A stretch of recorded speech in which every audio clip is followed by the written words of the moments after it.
नमस्कार दोस्तों। क्या आपने कभी सोचा है कि हम में से कितने लोग सिर्फ इसलिए हार जाते हैं क्योंकि उन्होंने जल्दी में अपनी योजनाओं को सबके सामने जाहिर कर दिया? कई बार ऐसा हुआ है ना कि हमने अपनी बातों पर काबू नहीं रखा और वही बातें हमारे खिलाफ चली गई। रॉबर्ट ग्रीन की मशहूर किताब the 40 eight laws of power का तीसरा नियम क्या कहता है? अपनी मंशा कभी जाहिर मत करो। लेकिन सवाल यह है कि क्या यह सिर्फ एक चालाकी भरा सबक है या इसमें हमारे जीवन की सफलता का गहरा रहस्य छिपा है? आज हम इस नियम को मजेदार किस्सों के साथ समझेंगे। तो चलिए शुरू करते हैं। हमारी सबसे बड़ी गलती। अब सुनिए, ये गलती हम सब करते हैं। सोचिए, आपने एक शानदार बिजनेस आइडिया सोचा। आपने दोस्तों से कहा, भाई मैं ये नया स्टार्टअप शुरू करने वाला हूं, बड़ा पैसा कमाऊंगा।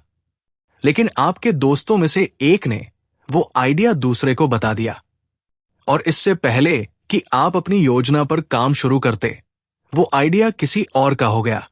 यही होता है जब आप जल्दीबाजी में अपने प्लान्स लीक कर देते हैं। इसको एक कहानी के माध्यम से समझते हैं। ये किस्सा रीना का है। रीना ने ऑफिस में अपने प्रमोशन की खुशी में सबको कहा, मुझे पूरा यकीन है कि अगले महीने मैं प्रमोट हो जाऊंगी।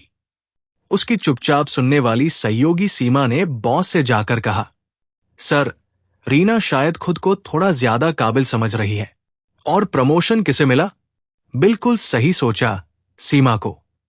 चलिए इसको राजा विक्रम की कहानी के माध्यम से समझते हैं। राजा विक्रम, जो बहुत शक्तिशाली थे, एक बड़ी समस्या में थे। वो अपनी योजनाओं को सबके सामने जाहिर कर देते थे।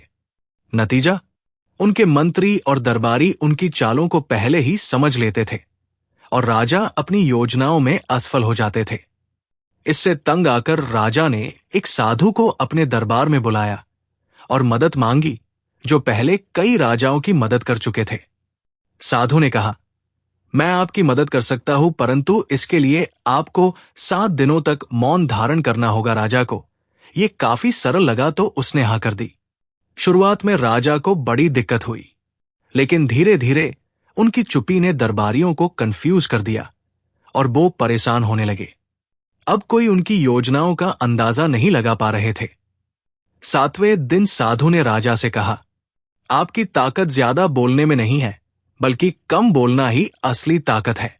जरा सोचिए, आज के समय में जब हर कोई सोशल मीडिया पर अपनी हर बात शेयर कर रहा है, अगर आप अपनी योजनाओं को सीक्रेट रखें तो क्या होगा? आपकी सफलता एक चौंकाने वाला सरप्राइज बनेगी।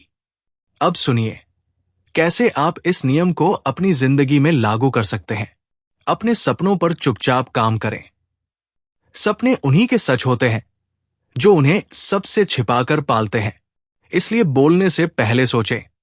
जो शब्द आपने बोले नहीं, वे कभी आपके खिलाफ नहीं जाएंगे। और अनावश्यक बहस से बचें। हर लड़ाई में कूदने की जरूरत नहीं है। हर दिन आत्मचिंतन करें। खुद से पूछें, क्या आज मैंने चुप रहकर अपनी ताकत को बचाया या फिर सब कुछ बोलकर उसको अपनी कमजोरी बनाया? दोस्तों, याद रखिए, कम बोलना कमजोरी नहीं, बल्कि समझदारी की निशानी है। तो अगली बार जब आप किसी योजना पर काम करें, तो खुद से एक सवाल पूछें, क्या बोलना जरूरी है या चुप रहना मेरी असली ताकत है? दोस्तों, अगर आपको ये बातें समझ आईं, तो इस वीडियो को लाइक और शेयर करें।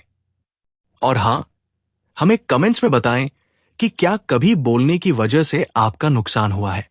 और हमारे चैनल अनलॉक यू को सब्सक्राइब करना न भूलें। धन्यवाद।